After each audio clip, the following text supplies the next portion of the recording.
I'm Bud. I'm Kat. I'm Dee.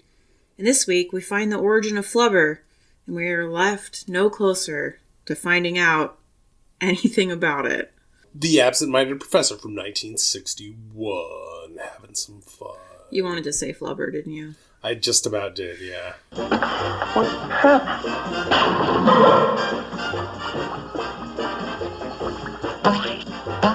Yes.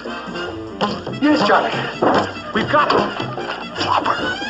Oh, Flubber. Betsy, you've got to let me explain what happened. Haven't you caused Miss Carlyle enough embarrassment? Now, look, Come you on, stay out of Betsy. this. Betsy, it's a sort of wedding present. We dubbed the Flubber.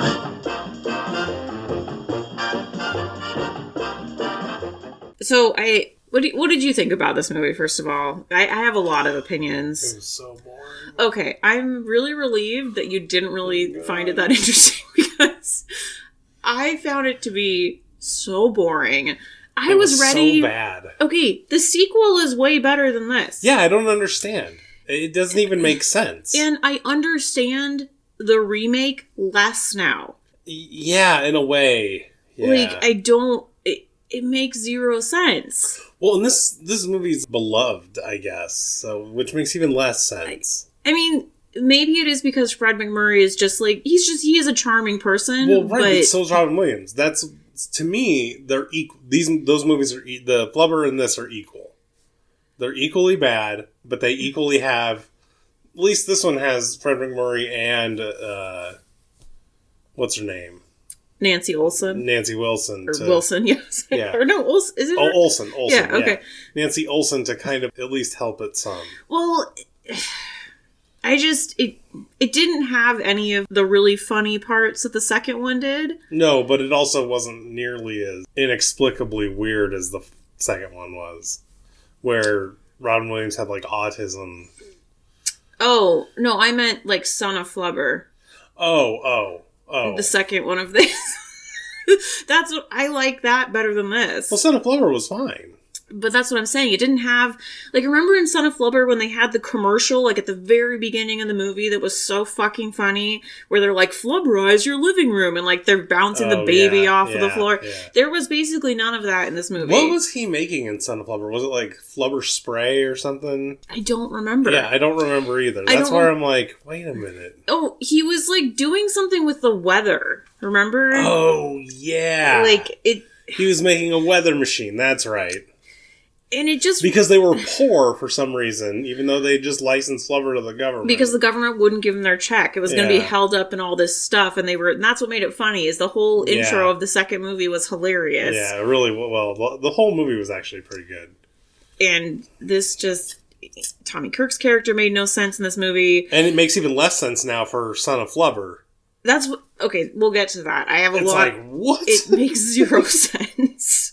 He's like actively joined forces against his father. Well, okay, just spoiler. The second movie opens with him and Tommy Kirk in the flying car like they had just come back from Washington. So I was waiting. That's literally... Oh, wait a minute. Yeah, it opens with them coming back from Washington. It makes no sense. Him and Nancy, but I guess not. No, it was him and Tommy Kirk.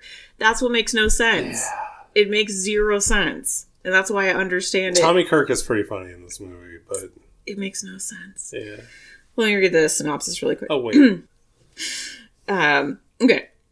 Absent-minded professor. Not Flubber. I keep wanting to say Flubber. Science fiction, family, comedy. The absent-minded professor. It's in all caps. Contains two essential elements for laughter. Fred MacMurray and Flubber. His gravity... I don't know. His gravity-defying formula for flying rubber.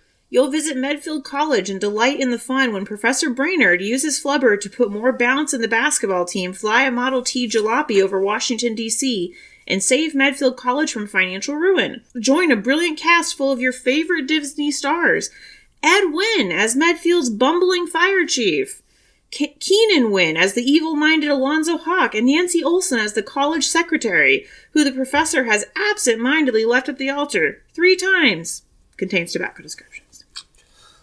I actually did enjoy the scene where they go over Washington, D.C. at the end. That was okay. It was It was fine. It went on a little bit long, but... Well, every scene in this movie went on oh my god, especially one in particular. Yeah, but we'll get to that. No, it wasn't bad. I did enjoy some of it. Was pretty good. So I will say this is Robert Stevenson's worst work as a director. Well, clearly. We haven't watched Darby O'Gill or Bedknobs and Broomsticks, which I can already tell you it's not as good as Bedknobs and Broomsticks. I don't know anything about Darby O'Gill, but... Yeah, but I don't think any of them are going to be, in our mind, as bad as this. No, it's just... It doesn't... Okay, if you think about, Mary Poppins, That Darn Cat... Monkey's Uncle. Merlin Jones, even, had so much more just, like, funny... Not, like, wacky, but just... Well, kind of wacky, but just, like, genuinely funny bits and lines and moments. And they weren't boring. They didn't just, like, go on and on. It's like, oh my god, what the fuck is it? Oh my god, wake me up, please. Yeah, it was pretty boring. There was just a lot of scenes of him driving in the flying car. And I think maybe that's what, like, people at the time maybe were like, oh my god, this is so cool. It's so hilarious. Look at that flying Model T. Oh my god, it's so funny. And then the dog was in the movie, and that was cool, and then it just disappeared and was never seen again. Like, yeah, that was an interesting kind of dog. I was like, what kind of dog is little Charlie? He's a good dog. He's a good boy. And then do you think he's in Son of Flubber, the Charlie dog? Yeah, it's the same dog. Okay. It might not be the same dog, but it's the same type of dog. It's like a mid-sized, long-haired, like they're kind of like brown and yellow and black. I feel like they had different kinds of dogs back then. They definitely had different kinds of dogs. Because the scene towards the end where the dogs were watching the guy bounce up and down. All those were like, what the hell kind of dog is that? They were weird looking dogs. Yeah. Well, they reminded me of our dog a little bit. Well, that's what makes it weird. It's like, what? Well, I think they just had a lot of mutts because free roaming dogs. Yeah, and no spay or neuter basically back then. Yeah, possible. So in our writers, Bill Walsh and Sam Taylor. Well, Sam Taylor just wrote this. Bill Walsh has done stuff like Bon Voyage, Merlin Jones, That Darn Cat, Scandalous John. Scandalous John. So he's a veteran. Well, I'm sure him and Robert Stevenson are they do a lot together. There's quite a few of them. So they're kind of like a team. They just have all these people on like standby. Well, yeah, for the whole like late 50s into the 70s, it was like the same like 5.5 people doing everything. Well, but that was the same thing with the animated movies, if you think about it, from like... I know. They just had a team. And for some reason, Robert Stevenson and Dean Jones never crossed paths. They were like on separate teams. No, I think they do. In one movie. Well, there was one that I saw that Maybe one, but of them doing a S ton of movies. Oh, maybe Snowball Express. Yeah. I don't think that's Robert Stevenson. No, he directed Love Bug. Oh, okay, so one. And Herbie Rides Again. No, two, okay. And Dean Jones is also in Blackbeard's Ghost, so... Oh, so there was more than we thought. Yeah, okay. That's why I was like, no, I'm pretty sure I saw pictures of them on the IMDb thing when I looked at him, but... So Fred MacMurray, he's hot off of Shaggy Dog from this movie. Him and Tommy Kirk just came from Shaggy Dog to this. Moochie! And, yeah, well, that guy wasn't in this, but... No. And so, I think that kid was done with Shaggy Dog, wasn't he? Wasn't that the last one? Was, like... the little kid? Old Yeller and stuff before this? Yeah. Okay, then, yeah, probably. That was probably his last one. Yeah, so, I mean, obviously, My Three Sons is his biggest thing. Yeah, that's probably true. A sitcom for 12 years back then is unheard of. And that was that going on while this was happening? Yeah. Okay, so he's like big star, and they're just like, oh my god, we got to get Fred MacMurray. I think he was a big star even before that, but I mean, yeah, he's huge. And then obviously Nancy Olson. Smith. Snowball Express. I forgot about Snowball Express. Pollyanna. Yep, Pollyanna. That's true. So I don't know if we have any more Nancy Olsons to see, but so far, what is your favorite Nancy Olson? I think we do, but that's a tough one. I really like Smith and Pollyanna quite a bit. I like Snowball Express, Nancy Olson. Yeah, she's pretty good too. She's pretty good. And I do like her in the second The Son of Flubber also. That whole opening scene where she's all excited about getting a bunch of money. Told you you'd come around on her. You just hated her in Smith. I just hated her in Smith, like, a lot. She was just... I liked her character. She's a good foil. And then, of course, Hawk, Keenan Wynn, Edwin's son. Did we not make this connection that he was Edwin's son before? Because this was like no. This was a revolution to me today. Yeah, I was me like, too. oh, are they brothers? And I was like, oh, no, it's your son. And he was like a huge character actor throughout the 40s and 50s. Yeah, he's a Nepo baby. That's how he got his start, his dad. That's Hollywood in a nutshell. People think they're making that up now. The term is new, but the idea is as old as Hollywood. Well, it was way worse back then. I mean, I think it was way more difficult to make a name back then because there were less things being made. I feel like it was... No, there was way more things being made back then. Are you kidding? Well, no, but now you have, like, more variety, like, in indie films. In TV, but not movies. Movies were being pumped out like crazy back then. I guess that's probably true. Well, they cost a lot less. The budgets were a lot lower. Really, movies were being pumped out all the way until, like, the 2010s or 15s. Correct, sir. And now there's, like, no movies. Yeah, because they make their damn budgets so big with special effects and stupid bullshit that... Well, they just don't make the mid-market movies, which is dumb. Yeah. It's like, oh, nobody wants to go to the movie theater. Yeah, because you don't make fucking date movies or movies that people want to go see. You just make Star Wars and Marvel. It's like, okay. Yeah. Great. I don't really want to see that. Pretty much. Again. For the 85th time. I mean, some people clearly do, because they're still making money off of them, but...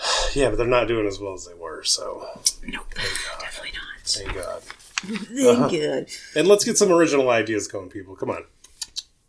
Let's not rely on Marvel from the 60s. It's not even just Marvel. If you think about it, even recent movies, like Barbie... It's just an intellectual property. They're making a movie. It's not an original idea. That's what I mean. Like, let's leave the past in the past and start coming up with our own shit. Yeah, it's just, I don't know. And then I did want to call out, so the sergeant who was on the phone at the end, like, please come down, da-da-da-da-da. That guy, Alan Hewitt, he was the dean in Computer Wore Tennis Shoes, and he was a professor in the Merlin Jones movies. No, he was the judge in the Merlin Jones movies. No. I'm talking about the guy at the very end when they're flying over Washington. Alan Hewitt. Oh, okay. Alan Hewitt. He was he was the dean of this college in Computer Wore Tennis Shoes, and he was professor in Merlin Jones. The other guy, Leon Ames, who was he was the judge in Merlin Jones. That's what I mean. They're just all these people are all doing everything all the time. Okay. But I was like, because I said, oh my God, why does that guy look so familiar? You know, because his face looked so familiar, and that was all I could think about in that. Yeah, I agree. So, you get any fun facts? Yeah, Fred MacMurray was 20 years older than Nancy. I saw that too, and I was like, what? And they kept calling, what's his name? Not Sidney.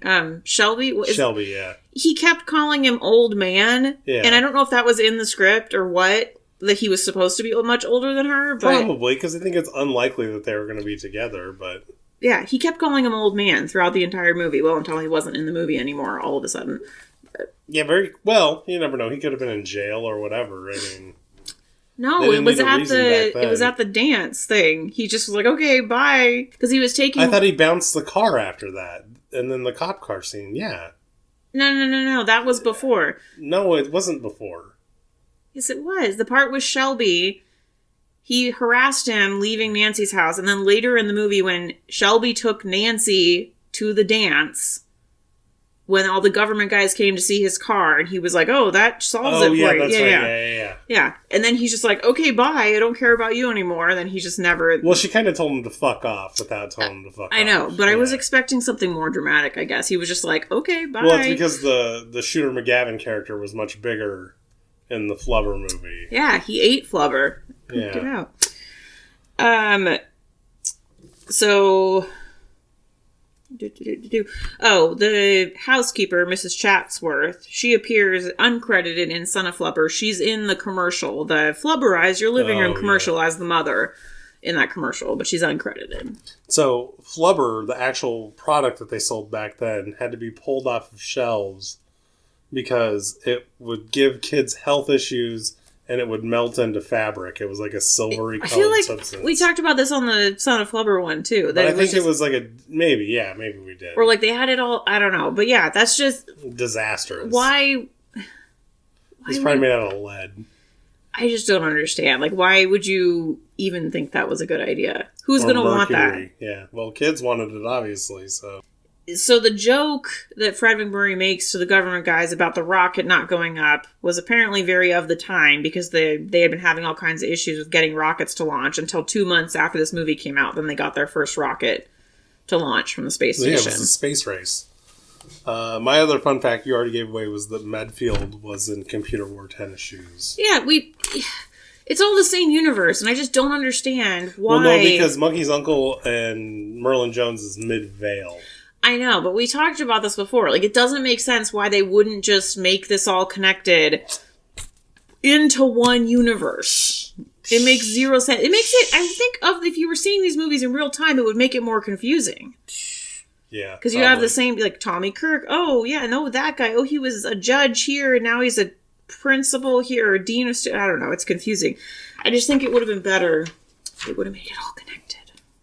It's all connected, man. Would have been better. I don't have a lot of notes for this movie. I don't either because it sucks, but... Well, I don't know about that, but the scenes were very long. And it's in black and white. But just because something's in black and white doesn't mean it's bad. We both liked Shaggy Dog a lot. Oh, no, I understand that, but it doesn't help. If the movie sucks, it really drags down the suctitude. Was Son of Flubber in black and white, too? I feel like it was. Yeah, I think it was.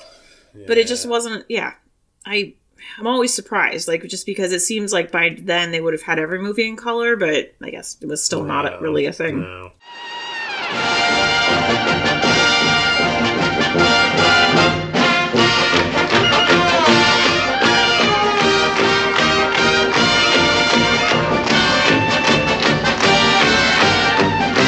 So, the movie basically does like a cold open, or just jumps right in with no credits with Fred MacMurray's like teaching his class. Yeah, breaking glass with his trumpet, which is nonsensical. And no relevance to the rest of the movie. And then it just jumps straight into this pep rally or cheerleading thing or whatever, and then the credits start. Like, it doesn't make sense. It's really strange. It's very weird. And then we quickly find out that the forgetfulness about his engagement so that is something that carried over. That's the thing, yeah, the marriage plot exists.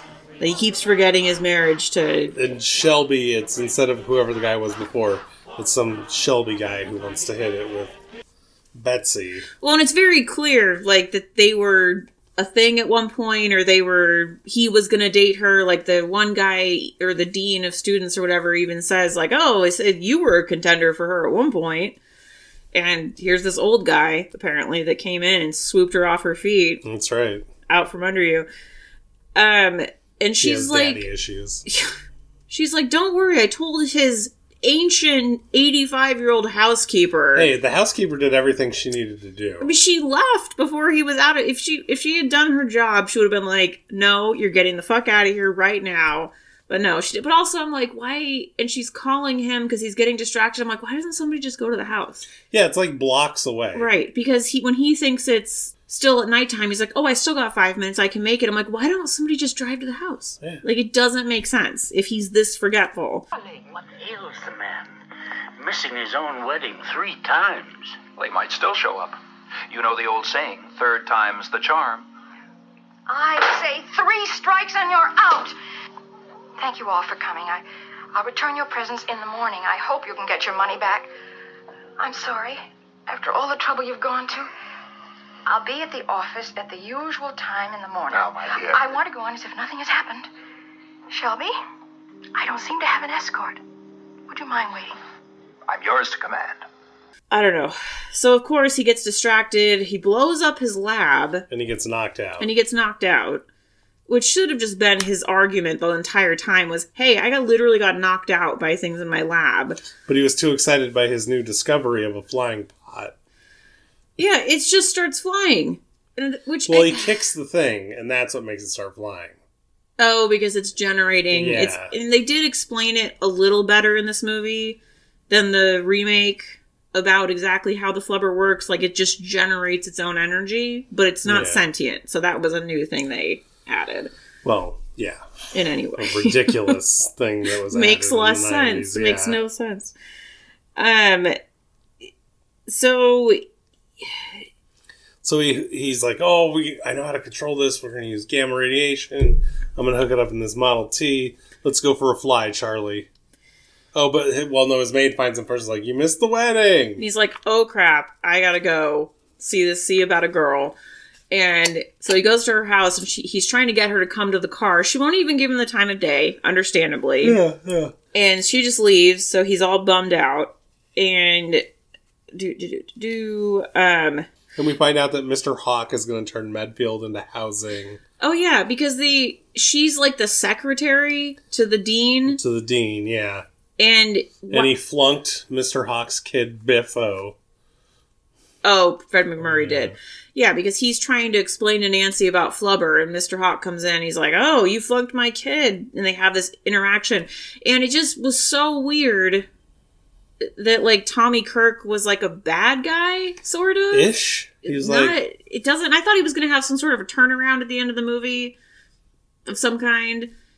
Yeah, but now, somehow, like, 5 months later, he's a science nerd. It doesn't make sense. It really doesn't. Daggett! Why, Mr. Hawk, what a pleasant surprise. I want a word with you, Daggett. Splendid. I, too, have been wanting to have a chat about our little loan. That'll be all, Professor Brainerd. Brainerd! Is this the one you call Nettie the Nut? Yeah, that's right, Pop, but I wish you would make a federal case. Do you know that this man flunked my boy? No, Mr. Hawk. Mr. Hawk, I welcome this opportunity. Sometimes if the teacher and the parent of the backward student can get together... Backward? May I remind you, sir, that it was Hawk Brains that founded this town? Hawk Brains that built it? And you have the gall to say that my boy, who proudly bears the name of Hawk, is backward? Pop, I just as soon forget the whole thing. Will you shut up when I'm talking? Professor, I rejoice in your sense of ethics, but do you mind terribly if I speak for myself? Mr. Hawk. Hold it. I came here to have my say, and I've said it. But, Mr. Hawk, a moment of your time. I'd like to discuss our loan. Oh, you'd like to discuss our loan? Well, I have an office downtown for that. And you might bring along some of those high-flown principles of yours and see how much they're worth in cold cash. Come on, Biffer. And see, this whole thing is, like, confusing. Well...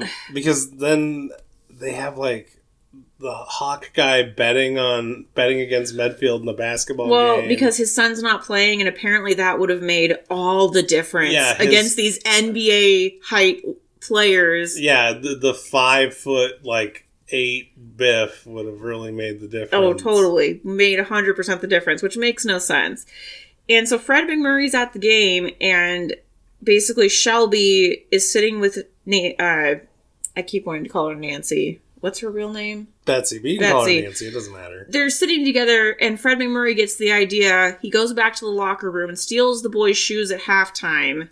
And irons Flubber onto him. Which makes more sense in the stupid tax in the remake. And then he starts giving him this pep talk.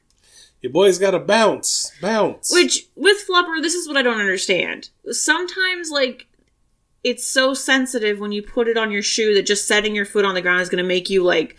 So they would have started, like, freaking out as soon as they put their shoes on. Yeah, you would freak out just as soon as you stepped. And, okay, there was a funny part here before he put the shoes on the boys when he was ironing them on and the shoes were all bouncing all over the place and the dog was, like, trying to get... That was kind of funny. I did like that. But... And then they're playing basketball for 10 years. Oh, my God. And nobody dunks because it's the 60s and nobody knew to dunk. Literally 10... This went on for so long. It was, like, 8 minutes. It just went on and on. And the best part about it was at the end of the game, the guy shot a pistol. I know, inside. No, that was great. I was just like, why does he have a gun? Oh, yeah, that's like for track and field. But it's just like, he just shoots a gun inside pistol, this closed gymnasium. It's a blank, come on. It's still weird. I don't know. It's weird. So he tries to aw shucks Betsy, and Betsy won't listen. No. Don't tell me you think that you're responsible for them winning. Oh, even though the first half they're playing like shit, and now they're just... It just is so... like, people are not that stupid. So after this, he goes and bounces on Shelby's car, freaks him out, makes him wreck into the cops. I did like this part. Because he was just terrorizing him, and he's freaking out. And I this was probably the only part of the movie that I really, really enjoyed. Yeah, it was pretty good. Was him terrorizing Shelby in the car and getting him to run into the police car, and them thinking he was drunk. But then the Hawks, they see Professor flying in his Model T. Oh my God, we gotta get that car. And so, so first Hawk tries to be like, oh yeah, I'll just buy it off you, we're going to make millions, and Fred MacMurray's like, fuck you. I'm going to take it to the government. Yeah, and then Biff is like, why don't you just switch cars on him? I'm like, Tommy Kirk, you're not supposed to be on your dad's side here. Like, He's trying to find his father's love. Where's my dad? I'm all alone. It's so off-putting. I don't like it. And maybe I would have felt differently had we not seen the second one first. No, I still think it would have sucked. It's just strange. So then the government, he calls the government, all the generals of each branch of the services are going to Medfield to check it out. Well, they're trying to, like, go in secret. Yeah, independently of one another, because they're supposed to be getting along so well. And they think they're being sneaky, and so there's, like, a college dance, and so Fred MacMurray gets the idea that I'm going to put Flubber on my shoes, because that's really going to show, you know... After he gets an ear beating by Mrs. Chatsworth about broads. Yeah. Which I also enjoyed this part. I do enjoy Mrs. Of her being Chatsworth. like, hey, if you don't hook up with her, she's just going to go marry the next dude that she sees. Like, what's the matter with you? You can't leave a broad waiting forever. Yeah, don't give up. But even a chimpanzee fights for his mate, or whatever she said. Go on with your head in the clouds and your nose poked places it doesn't belong. Go ahead, like I said. Unlock the secrets of the universe. But remember this, the universe is millions and millions and millions of years old. It can wait a little, but girls can't wait. Mrs. Chatsworth, I told you I'm not going to... One day, a girl simply says to herself, that's enough. I'll just marry the next man that comes along. And she does. But him deciding that he's going to dance better by putting Flubber on the bottom of shoes, that's going to convince her. Because, the basketball game didn't convince her, but this will definitely convince her. He leaps up like every time they spin around. It's so stupid. Seems like it'd throw her back out. It seems like it's dumb. Yeah. It's so stupid. And then he starts bouncing all over the gym and gets on the trapeze. And why is there a trapeze? Because it's gym. Like where they practice gymnastics or something? Well, yeah, but I think back then you had more dangerous equipment like that. It's weird. It's like a circus trapeze. But yeah, that's what people would have fucked around on back then. Really? Yeah. Because who cares if you fell and broke your leg? It just seems so weird. But then they're singing this song that everybody just knows. This flying. Yeah, you don't know that song? No, what is it?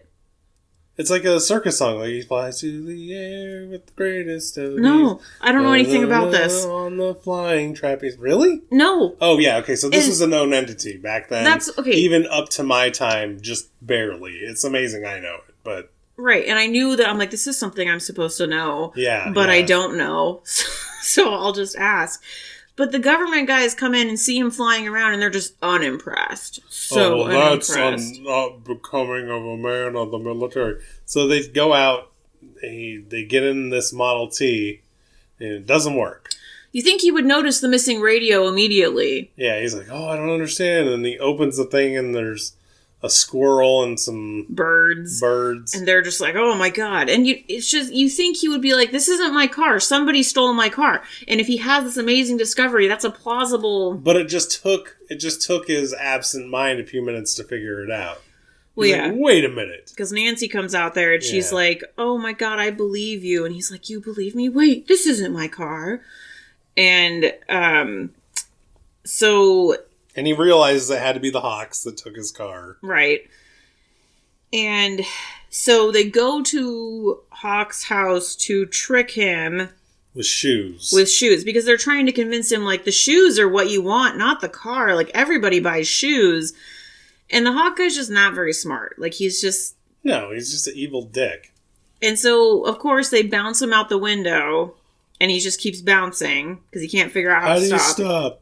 You land on your toes, dude. But, yeah, Fred MacMurray has figured out how to tame the Flubber. So they're like, tell me where the car is. It's in my warehouse. Like, he doesn't even put up a fight. He's just like, it's in my warehouse. Well, he's scared. He keeps bouncing higher and higher.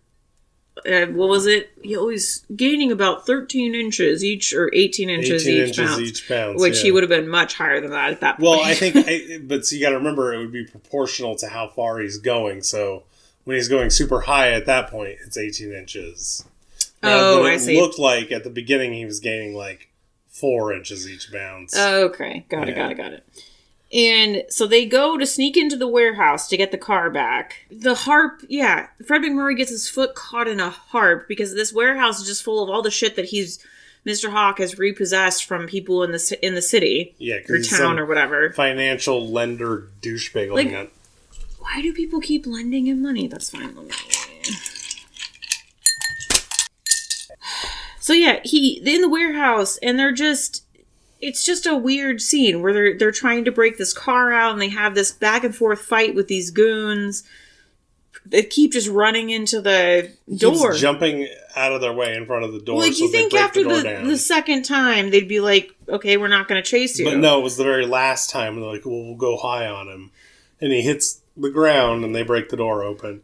And while all this is going on, back at the Hawk's house, all of a sudden the fire truck shows up, and Ed Wynn is the fire chief. Like, okay. Okay, it's great.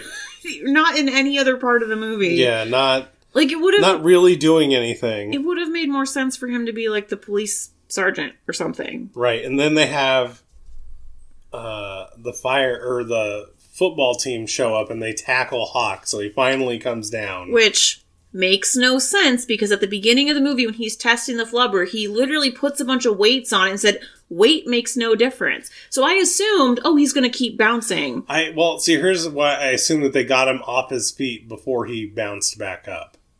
Okay, it still was, I was like, that doesn't check out. Yeah. So they break out of the warehouse, and there's a chase scene. Well, yeah. Because Biff is all of a sudden driving the car that his dad's in. Like, even though he was just enjoying watching him be a fool of himself a second ago. Yeah, he was having a blast, getting chicks and all kinds of stuff. They were like, oh man, this is far out. My parents would never do something like this. Doesn't he have a girlfriend in Son of Flubber? No, you're thinking of Merlin Jones. No, I think I'm thinking of this. I don't know. I can't remember. Maybe, I don't know. But no, there's like somebody selling hot dogs. Like the whole town has come out just watching this guy just bounce up and down. Because apparently it had been going on for quite a while at that point. Yeah. I mean, because the TV cameras were there and everything. Yeah. No, the hot dog guy, that was kind of funny. Yeah. But, so then, of course, they're chasing Fred MacMurray and Nancy, and they get them to run into the police car just like they did with Shelby. Yeah, they do the bounce and the police car. He's like, can you tell me how to get to Washington? He's like, you take this highway. No, as the crow flies. Ha, ha, ha. Oh, just that way east. And then they fly away and the cop's like flabbergasted. Oh, now I don't care if anybody sees my flying car. Yeah. It's just stupid. So they fly to D.C., they get buzzed by jets, they hide in a cloud. Why did they not think this would happen? Like, whoa, we're just going to buzz up on top of the White House. Like, why would security, like, they would have already been shot down. There would have been none of this, like, maybe we will, maybe we won't. Yeah, it was like in the middle of the Cold War. It's so stupid. But they just land right on the lawn of the White House, and everything is good. And they're like, yeah, we're so excited about our partnership. And then it cuts to them getting married, and then that's the end. Yeah, and that's what makes no sense, because the sequel opens up with, like, Fred MacMurray and Tommy Kirk in the car leaving Washington. But see, it doesn't even make sense that they're suddenly poor, because he had Mrs. Chatsworth. Like, he could afford help. Like, why would they suddenly be destitute? I don't know. Movie? It's just so weird. It makes no sense. Maybe... I don't know. We haven't got any money. It's very strange. And they're both employed. It's very strange. Like, they could have definitely done better with this. I don't know. It's just... I was kind of looking forward to it, because I was like, Son of Flubber was pretty entertaining. I bet this will be great. I thought this was going to be terrible because the other movie was terrible, and I was right. Oh, because the Flubber was terrible? Yeah. Well, I just thought that was terrible because it was a dumb remake. No, but I had hope because Son of Flubber was good. We both enjoyed that. And I was like, it'll be wacky and fun, just like Son of Flubber. It'll be Fred MacMurray and Tommy Kirk bouncing around doing crazy shenanigans together. Nope. No, they don't even really interact at all in this movie. Tommy Kirk doesn't even bounce. Nope. Tommy Kirk is very flat in this movie. Makes no sense. So... what you got? Hit me with it. Flubber is boring award. Anything to do with Flubber is just boring. It's like Flubber kills movies. Because there's no Flubber in Son of Flubber. Well, it's... Not really. Yeah, not really. It's about... true. It's about something else. Yeah, it just kills the movie. Well, and that's what... My other one that I made up was it's the Flubbed the Fun Award, which can be applied to like just where's the fun and the heart. I feel like we can meld these awards together. We were on the same wavelength. Yeah. It just there's nothing really likable about this movie. It's not like it's a quote bad movie, but it's just it's really boring, and there's no spark. The movie has no spark at all. Yeah. It's just kind of just it's a flub. My second award is the Edwin Can't Save Your Movie Award. Oh, that's pretty good. Like, the movie's so bad. Even Edwin for his one scene. Because if you recall, didn't he have one scene in the Merlin Jones movie? That's where we got It Saves Your Movie Award. Yeah, because he only had one scene in that. Yeah, it's just he can... Or when he saves it, hang on, he doesn't save that darn cat. But he knocks that darn cat into the next stratosphere. And that's only one scene. And it's only one scene. Yeah. That's all he needs. But he couldn't do anything for this. Well, he didn't really get a fair chance. And... Well, he had a chance, but just... You can't save this with that. He has one scene in Mary Poppins, and that's like one of my favorite parts of that movie. Right, exactly. Which, I mean, that whole movie is great. But... Yeah.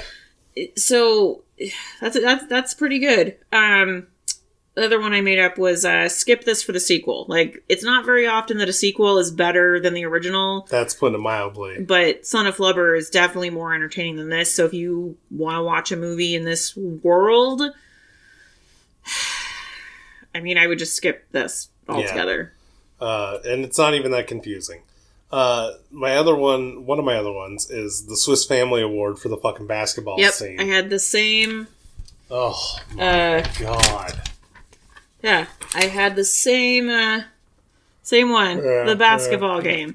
Because literally they started at like 7 points to like, I don't know, 47 or 46. Yeah. And it literally almost showed every single basket they scored to get up to 47. That was just one half, though. I know. Yeah. And that's what I'm just saying. Like, it was way too long. The first half of the basketball game where Medfield couldn't do anything was even worse. Yeah. It's just like... What is going on here with these big giant guys and then these little midgets jumping around them like little fleas? It was insanely stupid. If you recall, it's insanely stupid in Robin Williams' Flubber, but it doesn't seem like quite as long as No, it's not nearly as long. Yeah. They get to their point very quickly in that one. So the last one I had is, how did we get here? As in, how do we get from the end of this movie to the beginning of the second movie? Because it really bothers me. Like, there's no cohesiveness. All right. Tommy Kirk's character is not cohesive. No. And he's literally a sort of soft villain here, and he goes to being like Fred MacMurray's best friend in the second movie. Yeah, his like assistant. He goes from being from flunking out of his class to being his science assistant. And, like, most trusted confidant. Like, is there a short somewhere between these that was on TV that maybe is... It's like, this is what happened to Biff. Like, I don't know. Like, some special on... Biff joins the family. Like, late night television or something the Wonderful World of Disney that they put out. Yeah. That's the only explanation, but... So my last award is the Condor Man Award, obviously for the bouncing the car... And then the cop car crash. Yeah. Let's just use the same scene and hope nobody notices. It was the same scene. Yeah, it was exactly the fucking same. And it's like, come on, man. Well, this is how you're going to end the movie, essentially, is the same thing that he did to Stewart or whatever his goddamn name was. Shelby. Whatever the hell. Shelby. You're going to do this again? Really? Okay, I'm sorry. In no world is not Bridie. What the hell is her name? Betsy. In no world is Betsy gonna choose Shelby over Fred MacMurray. Quoting all those poems and shit. He was gross. He's the worst. He is like the original hipster douche. At least Shooter McGavin was Shooter McGavin. I mean, that's what I'm saying. Studley. So, in the second movie, even though I don't know how you'd pick anybody over Robin Williams, but... that Robin Williams, I don't know. But in Flubber, at least, like, that guy is kind of attractive. He's kind of smooth. Successful, like, smooth talking. Little bit of a bad guy, which ladies love, you know. He's kind of I get it. But this... plus Marcia Gay Harden is not doing much better than Shooter McGavin. But, yeah, no shit. But Nancy Olson can definitely do better than Shelby. Nancy Olson can get whatever she wants. Like, Shelby is the worst. You know what I noticed also is that Nancy Olson's still alive. Is she really? Yeah, she's like almost 100. Maybe she'll come on the podcast. Oh, Fred MacMurray, he was a clever sausage. Oh boy. So, any surprises or just disappointments? Obviously, this is just a fucking huge letdown. The black and white always surprises me because it's just not common for all the movies that we watch. And this movie being, what was it, 1961? I don't know, it just seems like, I'm like, oh yeah, all movies are in color now. But see, yeah, I mean, because Wizard of Oz came out like 20 years before this or something, or whatever. They didn't have a very big budget, so it's just, but that was pretty much it. I was just disappointed. And obviously, I'm not remaking this shit because it already got, and it's just not a good story. They already did that. It's whack. Like, it's not good. I mean, shit. I can't wait till Flubber 3 comes out in 2032. Yeah, it'll be like, this is the new Treasure Island. Yeah. Flubber, a classic story. Everybody wants to hear it. And then it'll be like in space. Like, who's a really young comedian right now? John Mulaney. Yeah, it'll be John Mulaney in the third version of Flubber in 2032. When his kid's like 10 John or Mulaney 12. and then Zendaya plays the love interest. Jesus. Oh my god. And then they'd have to find a younger person to play a Tommy Kirk lookalike. Yeah, book it now. Yeah. It's coming, y'all. Yeah, any final thoughts? Other than it just as boring as shit? No. I'm very relieved that you also felt the same way, because I would have made this very difficult, because I was like, God damn, I really hope that you don't enjoy this movie. So, did you get a budget or a gross? I did, actually. Oh, wow. Well, the gross was in the fun facts. The budget, I did see that. So, the budget was $2 million. So, like, nothing. I mean, back then it was probably a good amount. Yeah. But they made over $25 million. This was the highest grossing film of 1961. Jesus Christ. Like, people came out for this movie, and maybe it's because they were so, like, Fred MacMurray was so great, and Tommy Kirk was so great in Shaggy Dog. Like, that was a great movie. And maybe they were just thinking, oh, it's going to recapture that magic of Moochie! Moochie! Yeah, I mean, that movie was so fun. It's such a good movie. So great. The first one, just to clarify, not the remake. Don't talk about the remake. Horrible. Don't talk about the remake. Don't talk about Tim Allen. We don't talk about Tim. No. So what do you think the Rotten Tomatoes score for this movie is? It's probably fantastic. I'm going to say like a 68%, 70%. With the critics, this is 83%. Compared with like 20-something for Flubber, by the way. And with the people, it's 63. So generally well-liked. So, But it does seem like something that was hyped by critics, and then people went to see it, and a lot of people were like, maybe not. Yeah, maybe this isn't that great. Because the people score was so much lower than the critic score, so, they're just like, maybe not. I mean, we're lucky that we even have either one for these old movies, but... Yeah. What is your rating, Kat? Oh, boy. It's not very good. It's not. I really didn't like this movie. I was very disappointed because I thought I was going to like it more. So I gave this movie a 38%, or 3.8 out of 10 improbable sports wins that call into no question from anybody and make no sense. We're pretty close. I gave it a 40, the exact same number I gave Flubber, because I really like the lead actors and I like their performance. I like seeing them. But I hate the movie. It's just not a great story. Like, And that's the thing. Flubber just kills everything. Yeah. It's like, oh, wow. Here's all these great ingredients. Let's add Flubber. Yeah. It's strange. I don't know. And then, like, you go from having a cute dog to having Weebo. Like, it doesn't make sense. I thought Weebo replaced Mrs. Weebo's like a hybrid of the dog and Mrs. Whoever. But is also a love interest, which makes even less sense. Yeah. Moving on. It's time for Kat's favorite part of the podcast. You're gonna get Flubber 3.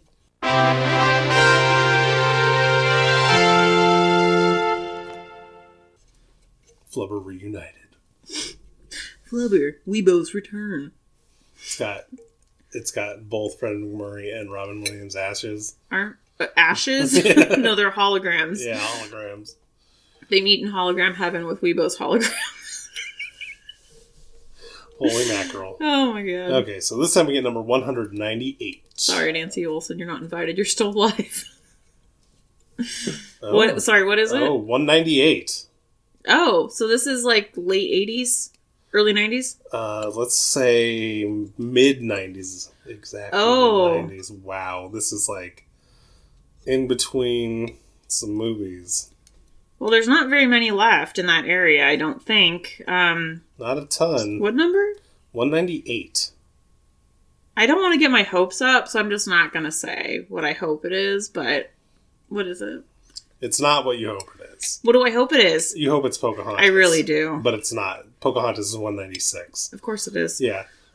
Number 198 from 1995. A Kid in King Arthur's Court. Oh my god. Oh my god. No. Yeah. Okay. No. You know what this is? This is the remake of Unidentified Flying Oddball. Is it really? Yeah. But with a kid? Yeah. And no porno mag. Probably God no porno mag. No. So this is a movie that they played a lot when I was a kid. When we first got cable. Who is the kid? Is this the kid that's from Radio Flyer? I don't kid think that got so. hit a lot? No, it's not. No, it's Don't okay, I won't look. Yeah. He was in a lot of stuff back then. But that's I mean, like I can't recall if it's that kid or if it's this movie when we first got cable. This and Muppet Treasure Island played constantly on Disney Channel. So I've seen this. Oh, I see. I've seen this movie a few times, and I feel like it's kind of like 90s. No, it's not that kid. It's some other kid. But I can vaguely recollect the commercials, but I've never seen it. Yeah, I've seen it a few times. It's been a long time, but I feel like it has. If I remember right, granted, I could be wrong. It could be the worst thing we've ever seen, but I feel like it has a lot of that 90s. Oh no, this is going to be a charm, and he's going to have like Nikes and yes, like light colored blue jeans and. I can't be that specific, but no, I can, and the T-shirt, like I know exactly. It's just you're going to feel very nostalgic, probably. I don't think it's going to be good, but it is going to be funny. No, I think it'll be fun. Fun. Kid in King Arthur's Court. Kid in King Arthur's Court. Yeah, and why I said it was sandwiched in between a couple of hellacious movies is before it is Operation Dumbo Drop and after it is The Big Green. So I mean, you're really talking about like a weird very time. specific time in Disney live action movie history of like, holy moly, they're making some movies. The Big Green. Wow. The Goot. Who was the secret adult stars of King Arthur's Court? I feel like I remember one of them, but I don't want to spoil it. Okay, so yeah, no, don't. I feel like I remember the person who plays Merlin, but I won't spoil it for you. Okay, thank you. In the meantime, like, subscribe. Leave us a review. Send us an email. DisneyOddPod@gmail.com. Let us know your thoughts on these movies. But you don't have to watch Absent-Minded Professor. We wouldn't put you through that. Really, it's okay. Or maybe you should go through it with us. Feel our pain. Yeah, that too. If you care. If you dare. If you care. So in the meantime, this has been Disney Odd Pod. I'm Kat. I'm D. Bye!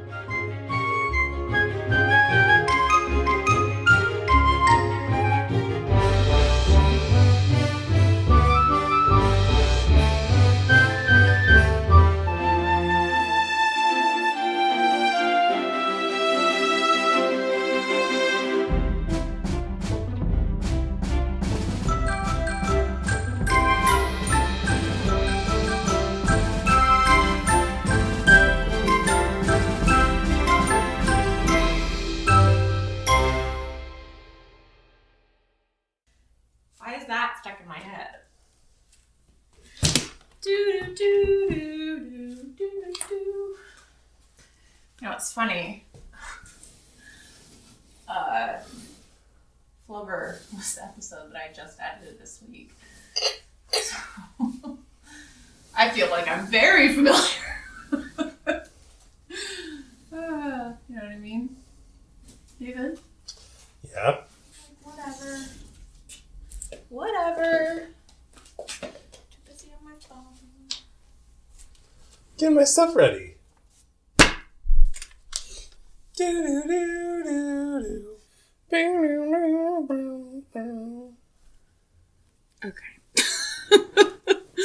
That was a weird synopsis. Sometimes I like to pre-read them, but just reminiscing about the good times. I'm just looking at it. The good times. The good times that were Napoleon and Samantha. Let the good times roll. I'm ready whenever you are. Let the good times roll. Let the good times roll. Can you pause for a second? Sure. How do you like your new shoes? I love my new shoes. Okay, good. No, they're super comfortable and really lightweight, and like my feet feel better. Okay, good. When I use them. Yeah, they're great. They're really, really good. Good. Really comfortable. I just saw them and I was like, if I don't ask now, I'm not going to remember. No, they're super comfortable. Okay, good. Really good. Good. Highly recommend. Would recommend. Allbirds, would you like to give us a commercial?